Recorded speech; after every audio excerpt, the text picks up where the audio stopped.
The laboratory was filled with the faint smell of dust and old paper, as it always was when ancient manuscripts arrived at Wojtowicz's department. In the middle of a huge table, littered with books, ancient maps, and fragments of texts, lay the very manuscript, the only one who managed to keep his secret for thousands of years. The manuscript was discovered by chance among the scrolls of ancient Indian texts, hardly preserved in the conditions of high humidity in Sri Lanka. One of the collectors bought it as another relic, not realizing the meaning of the ancient symbols. The thin, dilapidated paper barely held together. Its edges were corroded by time, and in places ancient icons were barely discernible. Wojtowicz and his department, specializing in anomalies and artifact research, suspected that this was not just a collector's item, but perhaps the key to a mysterious technology or knowledge. "Wojtowicz, take a look." Summers' voice distracted him from his thoughts. He stood over the manuscript, pointing to a certain line. "There's something about the gift." Wojtowicz approached and peered at the lines, slowly deciphering each word. The symbols were bizarre, branched, as if they had been drawn by people possessed by strange memories. The text was intentionally hidden in places, but the most mysterious places seemed to be written especially clearly. "Star travelers," Wojtowicz repeated, looking at the manuscript with surprise. What kind of wanderers could have been here on Earth thousands of years ago? The manuscript hinted at a gift left by ancient aliens to those who will learn to understand. It was about a temple in Sri Lanka, which the locals considered sacred, closed to visitors and hidden in the mountains, almost swallowed up by the jungle. In some places in the manuscript, symbols denoting stars and ancient metaphors talking about the memory of civilization slipped through. Local legends claimed that this temple was created to communicate with the gods.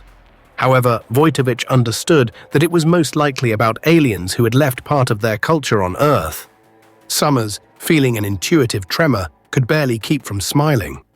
He loved moments like this, when a mosaic of riddles formed into something more than just a set of words. There was a smell of ancient mystery here, and he had no doubt that something great was waiting for them. In his opinion, it was precisely such artifacts that contained the truth that could shed light on the origin of mankind and ancient civilizations that may no longer exist. "I will send a request for permission for the expedition. If this temple is not just a myth, it could have saved something," Wojtowicz said, glancing at Summers. "We have to find this gift." Arrival in Sri Lanka. 2 weeks later, the expedition was assembled. Wojtowicz and Summers, along with a group of specialists and local guides, reached Sri Lanka. The jungle on the approach to the temple was shrouded in thick fog, and the path ran through mountain trails covered with thickets. Danger was hidden in every step. Unknown plants, snakes, or traps hidden by nature could be underfoot. As the group approached the target, the local guides stopped. One of them, an elderly man named Arjuna, leaned against a tree, vaguely looking towards the temple, hidden between collapsed columns and green vines. Many people believe that the temple is enchanted. They say that when the moon is full, light can sometimes be seen there, as from a distant star. The locals avoid it. They say it's a place for those who come from other worlds, he said anxiously. Wojtowicz listened to him, only becoming even more convinced of his intentions. If the temple was indeed a place of contact with ancient beings, he must study it. The group continued on their way to the majestic stone gate, covered with moss and ancient symbols. The walls themselves were made of stone so old that rows of frescoes with unusual, elongated creatures were already appearing on them. Their faces are smooth, without features. Their arms and legs are too long to be human. But their postures were calm, almost peaceful, as if they knew some secret beyond the reach of mortals. Wojtowicz, frozen, touched the cold stone wall and felt a slight tremor, as if something was being transmitted through the stone.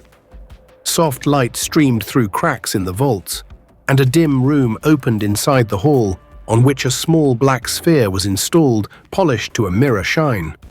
Its surface shone with a cold, barely noticeable light, which seemed to move as if alive. "Here it is, the artifact," Wojtowicz said softly, and it was like a prayer. His fingers slid over the perfectly smooth surface, as if it were a piece of someone else's starry night. When one of the young members of the group, on a sudden impulse, touched the artifact, The dark sphere instantly flashed, projecting a bright light into the darkness of the hall. Wojtowicz and Summers, shielding their eyes, involuntarily retreated, but continued to observe the device. A projection stream burst out of the sphere. A three-dimensional picture of the unearthly world appeared in front of them. They saw huge towers that towered over the vast expanses. Metal trees could be seen at the base of the towers, as if they were made up of hundreds of intertwined silver threads. The light emitted from the strange celestial bodies filled the entire air, playing on the surfaces of the mysterious buildings, and was incredibly realistic, as if they really stood on the surface of this alien world. "Do you see this?" Summers whispered, shocked by the details of the painting. "This can't just be an illusion." The researchers could smell the air, slightly cold, fresh, with a metallic taste. It was a real world, with dazzling light, lively winds, and a penetrating sense of someone else's presence. It seemed that the creatures who lived there could come out to meet them at any moment. Everyone in the hall froze, feeling that it was not just an image. It was a memory transmitted in the full range of sensations. This world. "He's alive. He was alive," Wojtowicz said, struggling to contain his emotions. "This civilization wanted us to feel their life. The device stores their memories." The artifact conveyed not only visual images, but also the very essence of the feelings contained in it. Wojtowicz realized that the ancients had left it as a time capsule, the last remnant of a civilization that may have been destroyed or forced to leave its native world. At that moment, Wojtowicz felt that he had touched greatness and tragedy at the same time. "We have to study it carefully. This artifact can give us access to knowledge that has survived time and space," Wojtowicz said, looking at Summers. He nodded, still shocked by what they had seen. Questions swarmed in my head. Why did this civilization leave an artifact on Earth? Why was it necessary to store your memories in such a complex device, which at first glance did not carry any useful information? And was their contact with humanity really thought out in advance? The answers were to be found in the coming days. Wojtowicz knew that researching this device would lead them to a truth that would change their understanding of the past and the future. The laboratory of Wojtowicz's department greeted him with subdued lights and a quiet buzzing of equipment. The artifact, brought from a temple in Sri Lanka, rested in an isolated laboratory chamber, a smooth, dark, spherical object, motionless and impenetrable. Researchers have tried to activate it more than once, but the results were unexpected and difficult to interpret each time. The first launch in the temple gave a powerful projection of an alien world, but none of the group really understood how it happened. Since then, the artifact did not react to touch and remained as if extinguished, cold. Wojtowicz knew that they had only one chance to understand the mystery of the artifact, to study its internal mechanisms, structure, and, possibly, reaction to various external stimuli more deeply. Summers, like the other members of the team, felt that there was more to them than just a recording or a device, and their task was to uncover this extraterrestrial cipher. Wojtowicz was confident that the artifact could be studied without putting himself in danger, but the feeling of majestic fear did not leave either him or his colleagues. They knew that they would be faced with the unknown, with something that might not fit into their understanding of the world, but it was impossible to refuse. Summers turned on the protective equipment and, nodding to the team, entered the launch command.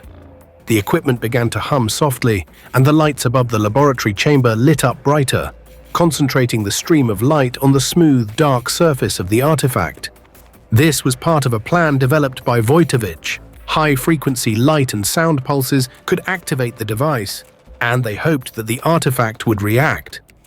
Finally, a barely audible hum came from the artifact. Wojtowicz held his breath as he saw its surface begin to shimmer, faintly shimmering with bluish-green hues. Suddenly, the smooth surface of the sphere seemed to crack, and a stream of bright light burst out of it, filling the laboratory. Everyone present froze when a three-dimensional projection appeared above the sphere. At first, an indistinct, blurry shape appeared in front of them, as if a stream of images was projected through a temporary veil, slowly overcoming invisible barriers. Gradually, the projection became clearer. The outlines and lines merged, until an amazing sight appeared in front of them. Huge plains covered with a dense network of mirror plates that shimmered as if they were created from liquid metal. The sky seemed infinitely deep, as if the void itself was watching everything that was happening. "My God!" one of the researchers whispered without taking his eyes off the image. Gigantic crystal-like structures towered on the plains, each the size of a multi-story building. The crystals were transparent and something flickered inside them, as if the lights of intelligent life were hidden in their structure. There was a huge dome in the center of the space under which some kind of activity seemed to be taking place, but it could only be vaguely observed, as if through a thick veil of fog. Wojtowicz noticed the sudden change in Summers's face. He was caught up in a vision. It seemed to him that he not only saw the picture, but also felt it, as if becoming a part of it. He could feel the breath of this world, its unusual heaviness, the smell of cold air filled with a metallic taste. The sensations were too real to remain just an illusion. "Summers, are you okay?" Wojtowicz asked quietly, but Summers didn't even turn around. He was trapped by feelings and images. Wojtowicz, watching the projection, felt it envelop him himself. Not immediately, but gradually, like water flooding a crack in the ground. This world seemed to exist somewhere beyond time. He had a different rhythm of life, a different nature that remained beyond human perception. Suddenly, the projection changed. Now the researchers have seen distant creatures that looked like glowing ghosts. They were tall, slender, and their shape seemed mobile, as if they were made of transparent gas concentrated into dense, clear contours. The creatures moved gracefully, almost weightlessly, but in their eyes shone a concentrated power, intelligence, and understanding that stretched beyond the material world. "Look, they're aware of us," Summers breathed. The creatures seemed to actually see them. Their gaze was penetrating, almost understanding, as if they saw deeper than the physical body. One of the researchers, clearly shocked, took a step back, and at that moment, something strange happened. The projection blinked and disappeared for a second. And then she came back again. But now they saw not only images, but something like emotional waves rolling right over them. The whole room was filled with strange, but incredibly strong feelings that seemed absolutely real. They felt love, gratitude, delight, but at the same time, a slight anxiety, longing, something like goodbye. Is this their memory?" Summers croaked, his voice shaking. He felt a strange tenderness for unfamiliar life forms, for this mysterious land that the creatures must have left forever. Feelings became brighter, overwhelmed everyone who was in the laboratory, as if it were a stream trying to penetrate their consciousness, to share with them important moments of ancient culture. Wojtowicz understood. They have become carriers of someone else's memory, carriers of experiences so ancient that they have already been forgotten on Earth. Extraterrestrial beings wanted someone to know about them, someone to be imbued with their last living memories, and the artifact performed its function as well as possible. Finally, when the projection disappeared, the team remained standing in silence. Everyone was immersed in themselves, stunned by what they had just experienced. These were not just images or virtual paintings. It was penetration, it was a real living memory. Someone else's life passed through their consciousness, leaving a deep mark. Wojtowicz was the first to recover. He understood that they had just begun to comprehend the essence of the artifact, that its purpose was to give access to the emotions and memories of an ancient civilization. But with each step, he also realized that the artifact could be dangerous. Its effect on consciousness was too powerful. This gift of ancient culture could eventually become a trap that, capturing the imagination and feelings, could absorb the entire personality, eclipsing the mind. "This is a memory that is alive," Wojtowicz said, looking around at the staff. "Perhaps this is not just a message, but a kind of capsule that preserves the experience and feelings of an entire civilization. They wanted to be remembered." Summers nodded, but there was a hint of anxiety on his face. "We have to be careful," he replied softly. "The more we tune into these memories, the more we feel like we are a part of this world. The feelings we've just experienced, they can capture us if we let them." Wojtowicz knew that this was only the first experience, and that their research should be extremely careful. There were even deeper and more complex discoveries ahead of them. But whatever was hidden in this artifact, they were now ready to find out the truth. Several days have passed since the artifact was first activated, but the effect of what he saw did not disappear. Each of the expedition participants felt the consequences, subtle changes in perception, a sense of connection with what they saw. At meetings, when Wojtowicz discussed the further course of research with the staff, each time someone began to talk about strange, sublime feelings, as if they themselves were present in that distant, unfamiliar world. The laboratory was surrounded by additional security measures, and only Wojtowicz, Summers, and a few trusted scientists had access to the artifact. After much thought, Wojtowicz decided to conduct another experiment, this time more in-depth, to understand what lay behind these visions. He decided to use specialized biosensors capable of detecting even the slightest changes in brain activity, and check whether the artifact affects the subconscious mind. This was an important test, as the idea was increasingly being asserted that the device might be projecting not only images, but also a partial consciousness of the ancient race. If we can find a way to control the projections, we can dive into their world more safely, Wojtowicz said before activation. He stood in front of the team assembled in the laboratory, and even in his eyes there was a mixture of excitement and anxiety. But this time we'll go deeper. Who knows what awaits us? Summers nodded, giving his colleagues a reassuring look. Everyone understood that here they were facing the unknown. Something told Summers that this experiment would be special and perhaps answer the question of what it was like to exist in this civilization that had left Earth so long ago. When Wojtowicz turned on the equipment and activated the sphere, the room was immersed in flickering light. The artifact, reacting to their approach, began to vibrate slightly, and those dark blue and green patterns shone on its surface again, forming a complex, almost living ornament. Once again, a stream of light burst from the center of the device, illuminating the laboratory with a ghostly glow. The projection began with the unexpected. A scene unfolded in front of them, in which colossal towers and huge transparent domes were depicted, spread out on a planet whose sky shimmered with green and purple shades. The creatures, tall and graceful, moved smoothly along wide avenues that seemed to be made of metals and crystals at the same time. But this time, the picture came to life more strongly. It was more than a projection. Everyone who stood in the room felt like they were becoming a part of this world. Summers felt a little dizzy, as if his own perception was mixing with other people's memories. He instinctively closed his eyes, but it didn't help. The images were so realistic that they couldn't just be turned off.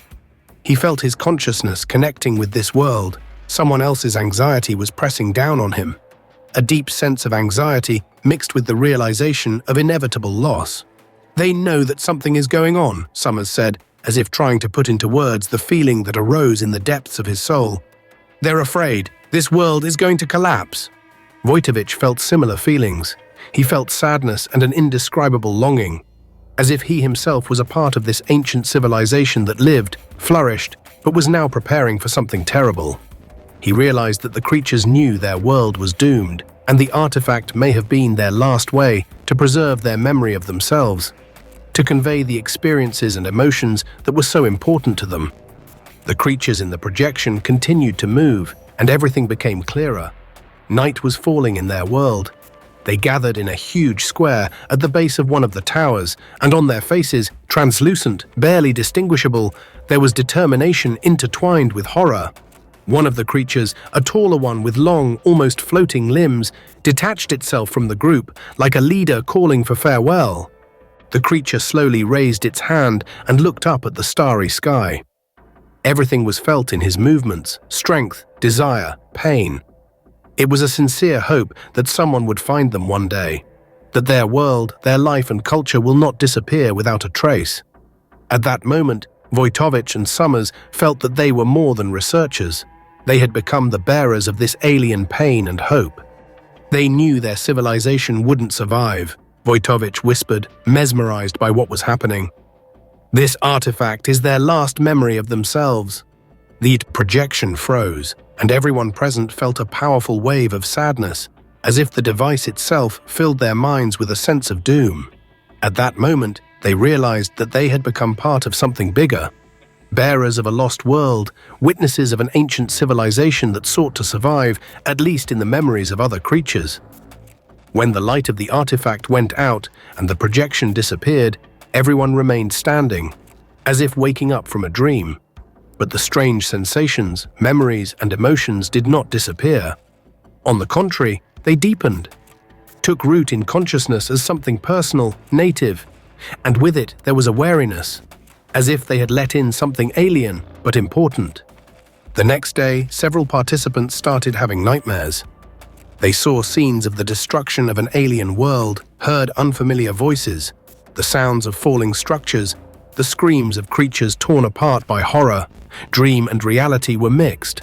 One of the researchers confessed to Wojtowicz that he felt growing anxiety, as if his own consciousness had fused with someone else's, having lost part of his identity. "It's like, I'm not just a human being," he said softly, not daring to meet the boss's gaze. "It's like there's something more to me, something that doesn't belong in this world." Wojtowicz, trying to understand the nature of these changes, told Summers to monitor the condition of the team. He knew that the artifact was having an increasing impact every day, and he began to fear that contact with it could cause irreversible consequences. "We need to end contact, at least temporarily," Summers said in a conversation with Wojtowicz. "This artifact is not just a device that transmits images. He's changing us, changing who we are. You know yourself, I feel it." But Wojtowicz, caught up in the desire to learn more, hesitated. "It's their way of surviving, Summers. If we stop, we may never know the truth. They left us a message, and our task is to hear it to the end." Summers saw a mixture of determination and fatigue in Wojtowicz's eyes. His partner understood the risk they were taking, but backing down would be tantamount to giving up everything they were aiming for. Summers nodded, although deep down he felt that this mission had become something more for them, not just an exploration, but a direct connection with someone else's mind. That night, Wojtowicz decided to go to the last session, hoping to get answers to the questions that had been tormenting him since they found the artifact. After turning on the equipment and activating the artifact, he was left alone. Summers watched from the next room, but even from a distance he felt a strange pressure emanating from the sphere, which once again glowed with a soft light. This time, Wojtowicz did not just see images. He felt his consciousness intertwined with the memory of a creature that was leaving his native world. He felt his cold despair and faith in salvation. He understood that this was not a path from despair, but from hope. The creature, whose memory was transmitted through the artifact, decided to do everything so that its culture would live, so that it would be understood. This feeling penetrated to the very heart, becoming personal for Wojtowicz. "We are the guardians of this world," he whispered, looking at the artifact, as if in response to his whisper. The very being who had become close to him appeared in front of him. At that moment, he felt that they had found more than just an artifact. They have found an immortal, living memory that can live as long as there are those who carry it. It's been a few days since Wojtowicz's last session. The team was gripped by anxiety and strange, inexplicable feelings. Some participants experienced anxiety attacks, while others experienced vivid and intrusive visions. Periodic nightmares became for them something like a journey into the world of an alien civilization, a world that they felt more and more real. Some researchers have even begun to talk about themselves as the guardians of the memory of the ancient world, which no longer exists. One of the scientists, James Hudson, turned to Wojtowicz. The words he said sounded frighteningly sincere. "Every time I close my eyes, I go back there. It's like this world is coming to life in me." James looked around the room with a trembling gaze. "I feel their joy and their pain. It's not just memories, Wojtowicz. It's like I'm becoming a part of their story myself." Wojtowicz, listening carefully to his colleague, realized that the problem was much more serious than he had imagined. He felt that the artifact not only transmits information, but also gradually changes people, adjusts their consciousness to another wave, another type of perception. It was not just a message. It was an emotional infection left by those who hoped that their memory would find a home on Earth. The research did not stop. Wojtowicz gathered the team again to discuss the findings and presented a plan. to conduct a full analysis of the device and identify exactly how the artifact affects their minds. To do this, Wojtowicz decided to focus on analyzing the weak electromagnetic fields that the artifact emitted. These fields were barely perceptible, but they could explain why all researchers had the same visions, emotions, and even such vivid dreams. Summers, watching the analysis, recalled how one of their employees had talked about the effect of high frequencies on neural circuits. He suggested trying to study whether the artifact acts through certain electromagnetic waves, perhaps specially programmed to penetrate human consciousness. Perhaps this is intentionally embedded in the structure of the device, Summers mused, standing next to Wojtowicz at the scanning equipment. What if it's some kind of neuroprojection beacon? Not just a memory, but a system that revives these memories and transmits them as a signal directly to our brain. Wojtowicz listened to him, feeling the inner resistance growing in him. He felt that Summers might be right. The artifact really wasn't just transmitting information, it was animating it, creating a kind of resonance in everyone who approached it. This resonance became stronger as they came into more contact with the device. To prove this, Wojtowicz ordered another series of experiments, but this time with the use of protective equipment.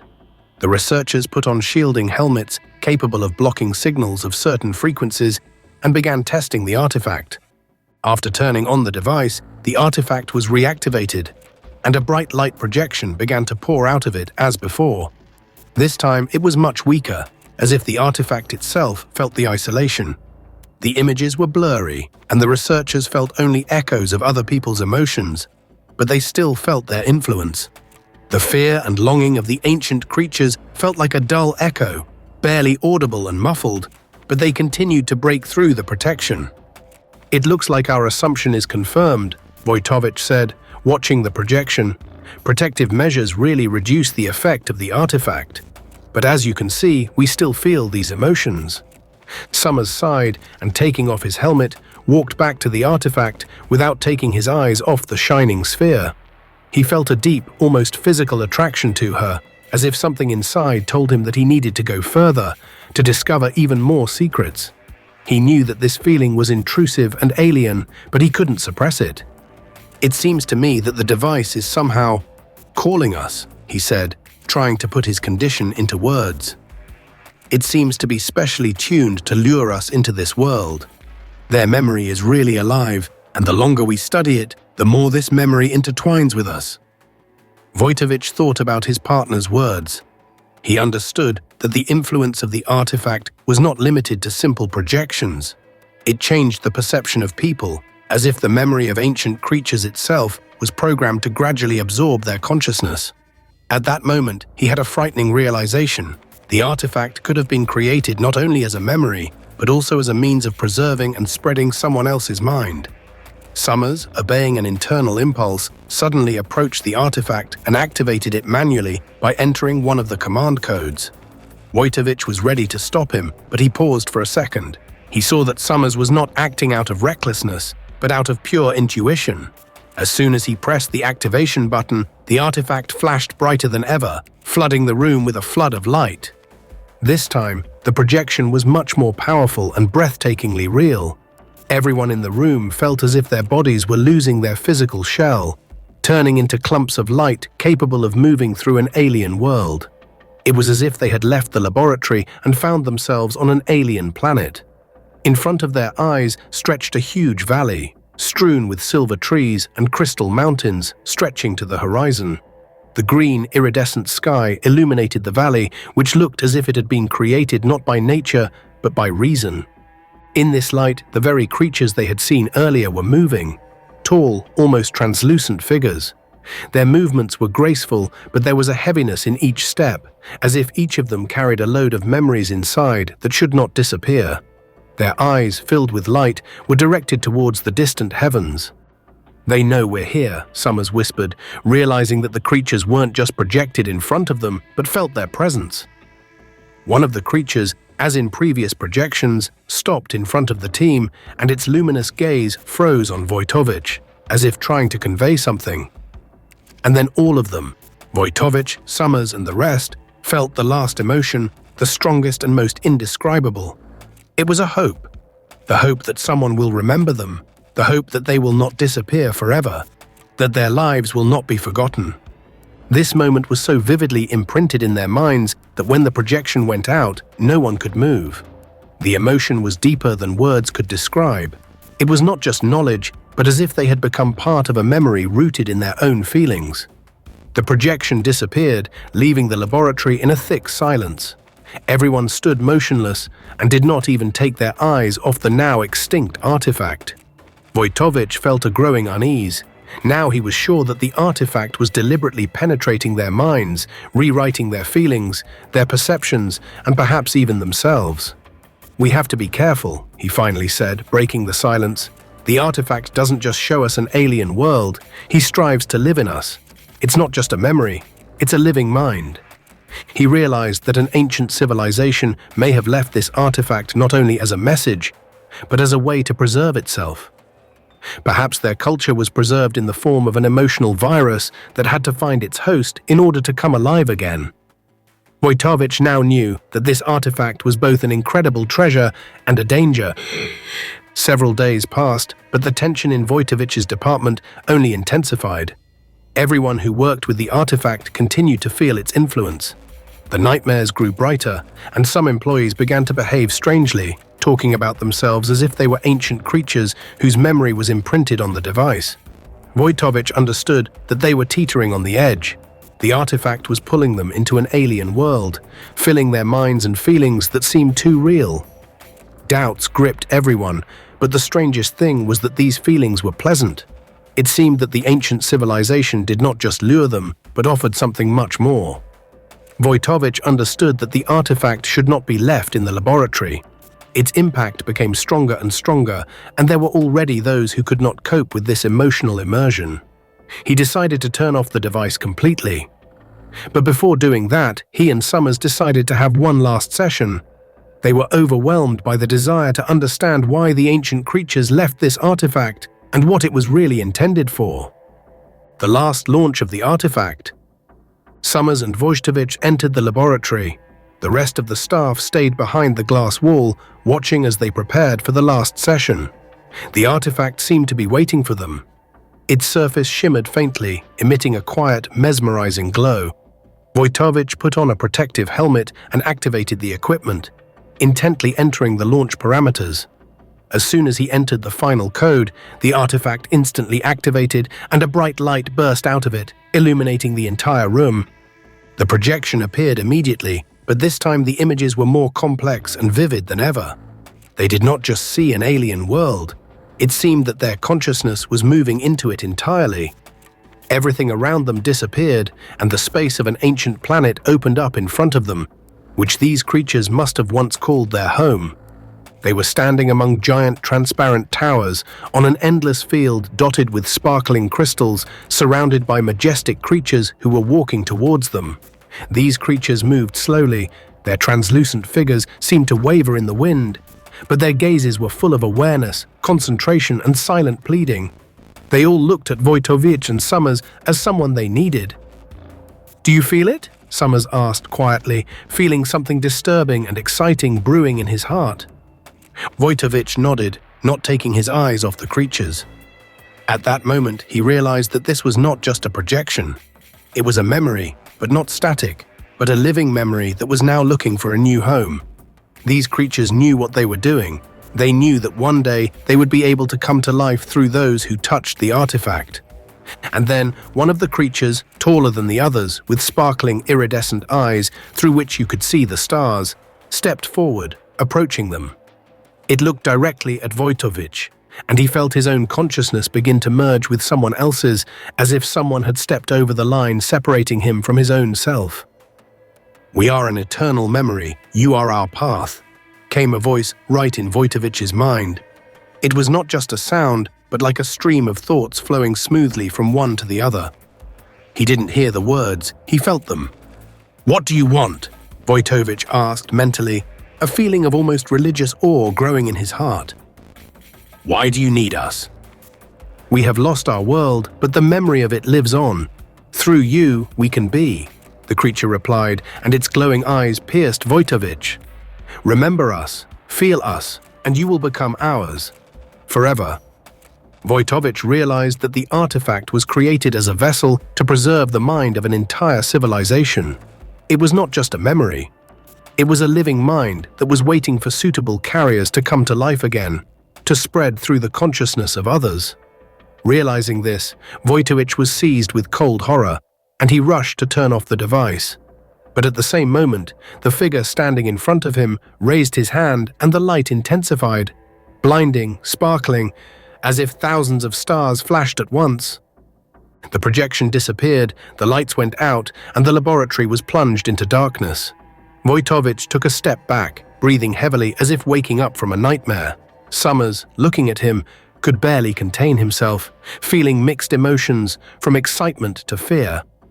"Do you understand what they want?" Summers croaked, his voice shaking. Wojtowicz nodded, not immediately finding the right words. "They want to exist through us.